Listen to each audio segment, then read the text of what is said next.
Hello Aquarius, welcome to your August reading. If this is your first time stopping by, and if you haven't subscribed already, please hit the subscribe button. It does help me a lot to continue making these videos for you guys. Thank you so much. I do highly appreciate your love and support. I want to wish you all a great month, and now let's get started with the first week of August.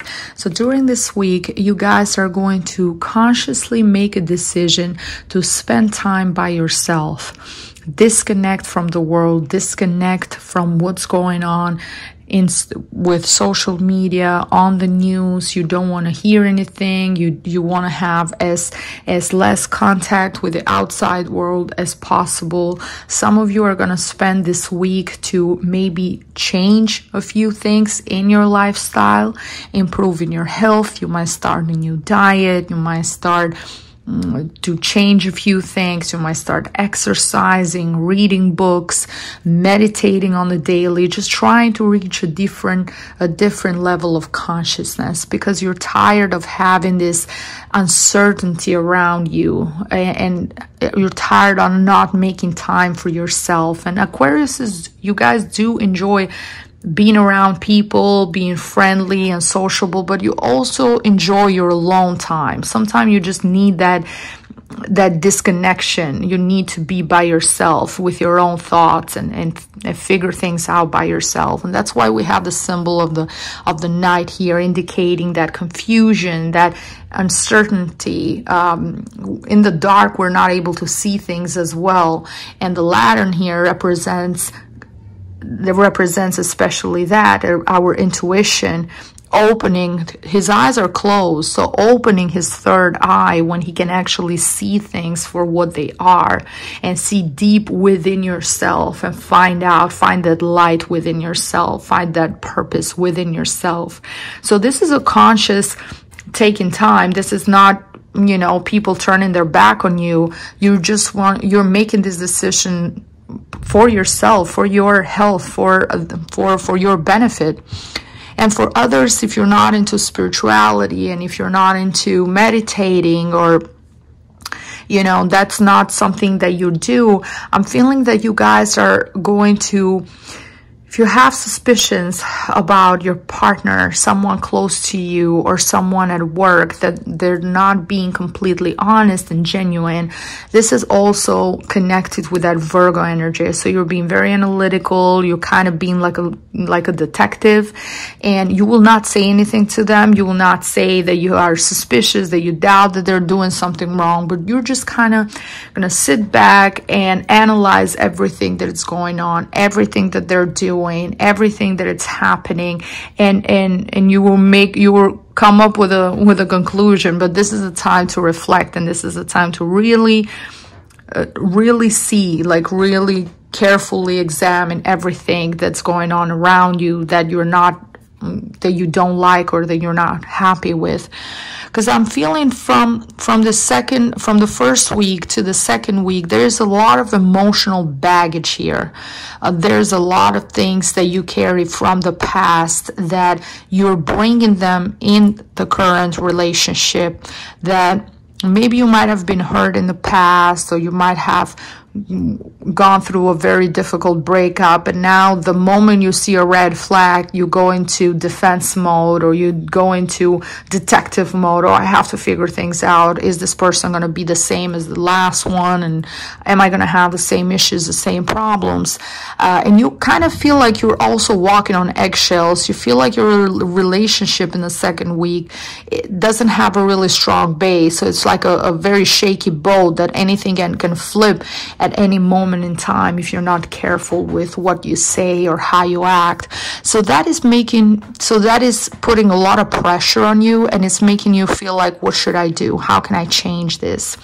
And I'm also feeling for you guys who have been sick for a while, or you've tried different medicines, or try different doctors, maybe looking for changes in your diet or exercising, or maybe a more holistic, natural approach might help you. Okay, so always talk to professionals about that. But in the second week, I'm feeling that you guys might not might not see any huge improvements in your health, and that's why there's a need here to look at different options and not just continue doing the same, repeating the same thing over and over again. You need to try different things. Some cases it's also showing me extreme weather conditions with floods and a lot of rain, and some places might have some problems with that during the second week of August. Of course, it's not going to be for all Aquariuses out there because it's a general reading, but there is a tendency of having natural phenomena that you can't control, that you might just have to figure things out as they come. Nothing extreme will happen, but there might be some damage, okay? Because in the third week with the Nine of Pentacles in reverse, I see you collecting some debt. Okay, maybe you're either living outside your means, maybe you might be spending more than you should. But also if you get flooded or if you have something happening in regards to the weather, you might come out of pocket and make some expenses that you didn't anticipate, and that's gonna probably put you a little bit behind. But with the Nine of Pentacles, I'm also seeing that for some of you guys, you have spent a lot of your time focused on your career, focused on being financially independent, that you might have neglected your relationship. And now you're at a point when you wanna reconnect, you wanna rekindle the relationship. You just don't know how to approach it. It's been a while. You're still not happy with where you are financially. You're not as independent as you would have wanted to be. Maybe you're not happy with where you are in life for your age. You feel like you should have done more, or you feel like you wasted a lot of time, and all those issues are going to come to surface in the third week and make you feel like, oh, I should have done more. Oh, I haven't still done enough. I'm still not financially established like I've wanted to be. But what I see, Aquarius, is that you're being very stubborn, and Aquariuses are fixed air signs. So air signs are all about intellect, their mind, their thoughts, and being fixed air meaning once you decide something, or once you set your mind into something, or have an opinion about a specific situation or a specific person, it's very, very hard to change your mind. And Aquariuses take a long time to cool off. You can't be mad for a while. You can't keep that resentment for a while. And I'm feeling in the last week with the Judgment card in reverse that you might be judging the other person. You might be judging them not the right way, harshly or unfairly. Okay, because you're just looking at your side of the story. You're not looking at what was the cause for them to react the way they reacted. What did you do prior to them reacting a certain way? Or have you been doing before that? Have you been doing a few things to get to this point? Because you guys have a tendency to be very, very sarcastic. Okay, very sarcastic, very passive aggressive at times, and have this like kind of dark sense of humor that can offend some people and can upset some people, but you might not realize it. You might think, oh, that's just funny, I'm just being funny, and someone might get really offended, and when they lash out on you or yell and have an aggressive reaction, then you're wondering, where is this coming from? How can this person do this to me? Okay, but you might be so strongly about, oh, I need an apology, or I need them to apologize to me, in such a strong manner that you might be losing in this scenario. So it's all about compromise. You can't turn the page and move on and start something new and start a new chapter if you don't find that middle ground. You have to take responsibilities for yourself, for your own actions. So judge yourself correctly and judge them the right way as well, okay? This is very important with this Pluto energy in the last week. Is this something important? It's something that is also testing you. Okay, it's part of your life journey to teach you, in a way, to teach you a lesson, to teach you a karmic lesson, if you want to evolve, if your goal is to reach a higher level of consciousness, if you want to improve your life and your understanding of life, you can't be walking around with resentment and hate in your heart and anger and disappointment at other people. You can't walk around with this baggage. You have to let that go. That's just dragging you down. Okay, if you want to move forward, you have to let the baggage go. You have to let the anger, the resentment, the disappointment, all these negative feelings, you have to let that behind. And that's why from the Oracle of Astrology, the message we have here is Libra. And Libras are kind of the opposite of Aquariuses. Okay, they're a cardinal air sign. They're very flexible, very, very flexible. So Libras are all about compromise. Libras are all about finding the middle ground. Okay, understanding one another, compromising, seeing the other person's point of view.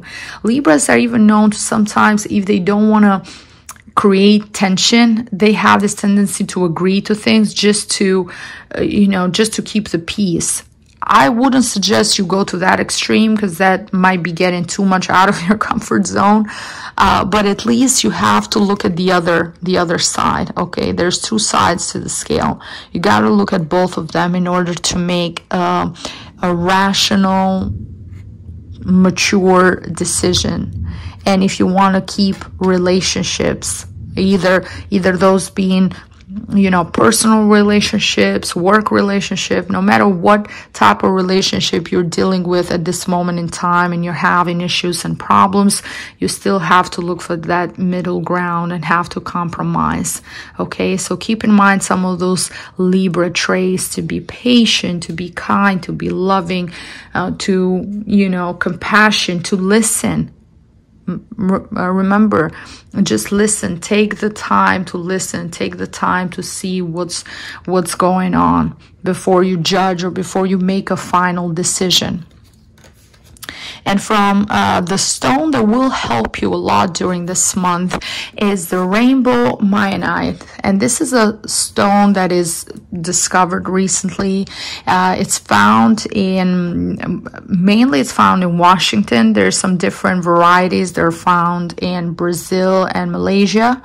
But it's this beautiful yellow to orange color. It's a quartz. And it has it's coated with titanium, and in the surface it has this like rainbow iridescent colors to it. It's a perfect stone that is connected with the age of Aquarius, with the sign of Aquarius as well. It helps you meditate and reach higher levels of consciousness while you're meditating with rainbow Mayanite. It's great for all your chakras, because the rainbow colors help activate all the chakras and help you just let the energy flow more freely and heal any blockages that might be in your body. It's really a great stone to have with you, to carry with you, and help you, especially if you're an Aquarius who is a lot into meditation, improving yourself, finding the true meaning of life, living a better quality of life. If that's what you're looking to accomplish, meditating or carrying a rainbow Mayanite with you will help you in your spiritual journey. And from the Oracle of Love, the message for you guys is balance. Love is not always about agreeing just for the sake of it. A great relationship is one that both supports and challenges. So beautiful. As we said, all about balance. And this is a great indication of the message being so strong, because we have two different oracles having the same message, okay, to bring balance into a relationship. And I'm feeling that this can have to do with some of you guys. You might be trying a bit too hard to impose your opinions or your ideas into another person. And sometimes if you're an older sibling, or you have a friend that is going through something that you might have been through in the past, you have experience already, you lived the same exact situation in the past, and you know exactly what to do, you know exactly how that feels, but still you're telling them, and you're kind of telling them, look, I've been through that, don't do that, don't act this way, or don't go down that road, it's not the right thing to do. And at times, my friend, you can be a friend, you can be there, you can tell them, you can give them advice or counsel them, but at the end of the day, the same way you have made mistakes and learned from those mistakes, the same way they have to make mistakes as well and learn from those mistakes in order to be where you are in life, or even better. Okay, so sometimes it's important to be supportive. Okay, when you know that someone needs your help, needs your assistance, to help one another, lift each other up. But also it's important to challenge one another. If you see that the person that you care about, either that being your friend or your sibling or your loved one, no matter who the person is, if you know that they have potential and they're not using that potential, they're not completely being productive, then yeah, challenge them. Come on, do this, you can do it, I know you can do better. Motivate them, challenge them, but without pushing from having that balance to just completely imposing your opinions and your ideas on someone else, and then acting like, okay, why is this person not listening to me? Why they're not doing what I'm telling them to do? Okay, so yeah, balance is the key. Always find balance, always compromise, and find that golden medium, I would say in this case. Okay, Aquarius, this is all the messages that I had for you guys. If you enjoyed this reading, please share it with other Aquarius friends as well. And I see you next time. Bye-bye.